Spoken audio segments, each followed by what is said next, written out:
अस्सलामुअलैकुम वरहमतुल्लाहि वबरकातुहू। बच्चों, आज हम standard 10th subject algebra chapter 2 page number 44 पर दिया हुआ है मुरब्बई मसावात के जज़रों की नौइयत। अब तक के हमने मुरब्बई मसावातों के हल सीखे। मुरब्बई मसावातों के हल को ही जज़र कहा जाता है। मुरब्बई मसावातों के जज़र हमने सीखे, उसमें हमने दो तरीके सीखे। एक है अज्जाए ज़रबी का तरीका, दूसरा तरीका ज़ाब्ते का तरीका सीखा हमने। कामिल मुरब्बे का तरीका इस साल के लिए ओमिट किया गया है।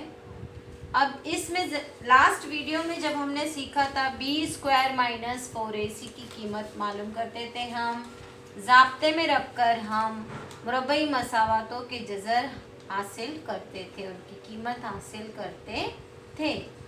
अब इन जज़रों की नौइयत क्या होती है? तो b² - 4ac की कीमत से मुरब्बई मसावातों की जज़रों की नौइयत ज़ाहिर होती है। इसलिए b² - 4ac को मुरब्बई मसावात का मुमेज़ यानी डिस्क्रिमेंट कहते हैं। इसे डेल्टा की अलामत से भी जाहिर करते हैं। पेपर में आएगा मुमेज़ मालूम कीजिए, डेल्टा मालूम कीजिए, तो इसका मतलब है b² - 4ac की कीमत तुम्हें मालूम करना है। b² - 4ac को डेल्टा कहते हैं। ये लास्ट वीडियो में जब मैंने ज़ाब्ते का तरीका सिखाया था तब मैंने बार बार कहा था कि डेल्टा कहते हैं, b² - 4ac को डेल्टा कहते हैं। डेल्टा की कीमत मालूम करो, उसे मुमेज़ भी कहते हैं। अब देखो यहाँ पर अगर b² - 4ac की कीमत 0 आती है तो मुरब्बई मसावातों के जो दो जज़र हासिल होंगे वो हकीकी होंगे और मसावी होंगे, यानी दोनों कीमत यकजैसा होगी, यकसा होगी, दोनों कीमत एक जैसी होगी। दूसरा, अगर b² - 4ac की कीमत मुस्बत में आती है, 0 से बड़ी होगी, 0 से बड़ी यानी मुस्बत में आती है, तो मुरब्बई मसावातों के जज़र हकीकी अदद और गैर मसावी दो अलग अलग नंबर हमें हासिल होंगे। तीसरी शर्त, अगर b² - 4ac की कीमत 0 से कम, 0 से छोटी आती है यानी मनफी में आती है, तो मुरब्बई मसावातों के जज़र हकीकी नहीं होते। चल ठीक है। जब हम b² - 4ac की कीमत मालूम करते हैं और अगर वो 0 से कम यानी मनफी में आती है तो हम वहीं पर जवाब लिख देंगे कि मसावात के जज़र हकीकी आदाद नहीं है, इसलिए वहीं पर हमारा जवाब खत्म हो जाता है। अब यहाँ पर देखो पेज नंबर 44 पर ही एक अमली काम दिया हुआ है जिसमें दिया है कि ज़ैल में दी हुई मालूमात की बिना पर खाली जगह को मुकम्मल करना है। यहाँ पर हमें मुमेज़ की कीमत दी है, 1, 2, 3 मुमेज़ की अलग अलग कीमतें दी हैं और जज़रों की नौइयत हमें पूछा है। यह अमली काम 2 मार्क्स के लिए आ सकता है बोर्ड में। अब तुमको इसको देखना है। मुमेज़ की कीमत क्या है? मुस्बत है। मुस्बत है तो जज़र कैसे हासिल होंगे?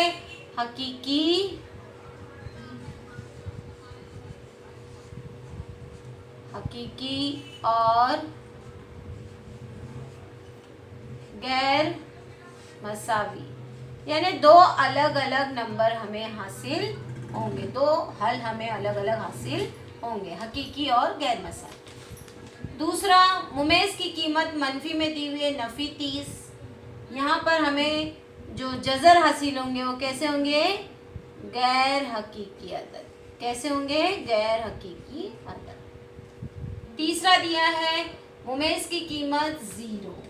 अगर b² - 4ac मतलब डेल्टा की कीमत 0 आती है तो हमें जो जज़र हासिल होंगे वो हकीकी होंगे, हकीकी और मसावी, दोनों भी जज़र एक जैसे होंगे। एक्सरसाइज 2.5 का पहला सवाल देखिए। यहाँ पर एक अमली काम है जिसमें मुरब्बई मसावात मयारी सूरत ax² जमा bx जमा c बराबर 0। अगर उसका मुमेज़ की कीमत आती है 5 और दूसरी कीमत दी है मुमेज़ की कीमत आती है नफ़ी 5। अब अगर यहाँ पर देखो ये क्या है, मुमेज़ तुम्हारा मुस्बत है यानी 0 से बड़ा है। तो हमने क्या देखा कि जज़रों की नौइयत में अगर मुस्बत अदद आता है तो वो जज़र कैसे होंगे, हकीकी और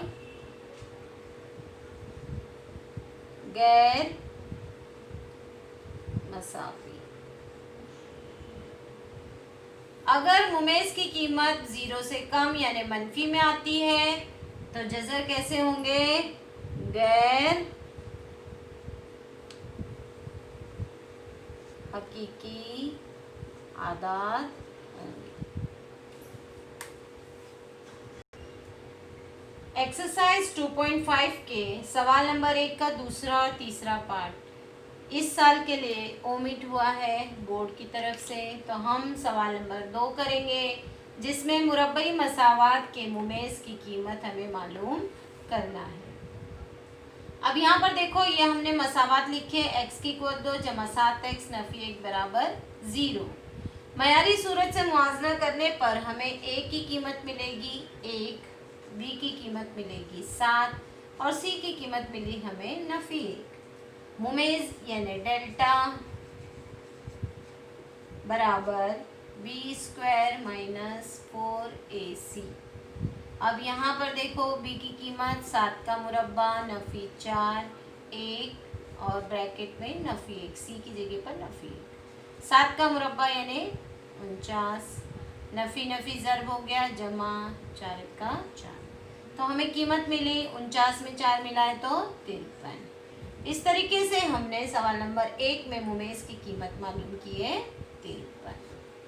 सवाल नंबर 2y की क़ुव्वत 2 नफ़ी 5y जमा 10 बराबर 0। मयारी सूरत से मुआवजा करने पर हमें a मिलेगा 2, b की कीमत नफ़ी 5, c की कीमत 10। अब हम डेल्टा मालूम करेंगे। डेल्टा बराबर मुमेज़ बराबर b² माइनस 4ac। अब यहाँ पर b की कीमत कितनी है, नफ़ी 5 का मुरब्बा नफ़ी 4, a की जगह पर 2 और c की जगह पर हमने रखा 10। अब नफ़ी 5 का मुरब्बा यानी 25, नफ़ी की अलामत 4 से 2 को ज़र्ब 2, 4 दूनी 8 और 8 दही 80। 80 में से 25 को तफरीक करना पड़ेगा क्योंकि जमा नफ़ी नफ़ी, 80 में से 25 गया बचा 55। अलामत आएगी नफ़ी की क्योंकि 80 जो है वो बड़ा है, इसलिए सवाल नंबर 2 में हमने मुमेज़ की कीमत मालूम की है नफ़ी 55। सवाल नंबर 3 जज़र 2 x की क़ुव्वत 2 जमा 4x जमा 2 जज़र 2 बराबर 0। अब मुरब्बई मसावातों का मुआवजा करने पर पता चला a की कीमत आई जज़र 2, b बराबर 4 और c बराबर 2 जज़र 2। अब हम यहाँ पर रखेंगे डेल्टा यानी मुमेज़ बराबर b² माइनस 4ac। b का मुरब्बा यानी 4 का मुरब्बा नफ़ी 4, a की जगह पर हम रखेंगे जज़र 2, c की जगह पे हम रखेंगे 2 जज़र 2। 4 का मुरब्बा यानी 16 नफ़ी 4, जज़र 2 और जज़र 2 ज़रब देंगे तो कितना हो जाएगा 2 और 2 तो ऑलरेडी है हमारे पास। तो इस तरीके से ये हो गया 16 नफ़ी 4 दूनी 8 8 दूनी 16। 16 में से 16 नफ़ी कर देंगे तो जवाब आया हमारा 0। इस तरीके से डेल्टा की कीमत हमने मालूम की, डेल्टा बराबर 0। सवाल नंबर 3 में डेल्टा की कीमत आई 0। तो आज हमने जज़रों की नौइयत देखी कि जज़र की नौइयत किस तरह हासिल होती है। और बी स्क्वायर माइनस 4ac को हम डेल्टा कहते हैं, मेज़ कहते हैं, ये भी हमने सीखा। और मश्क नंबर 2.5 का सवाल नंबर 2 हमने आज मुकम्मल किया।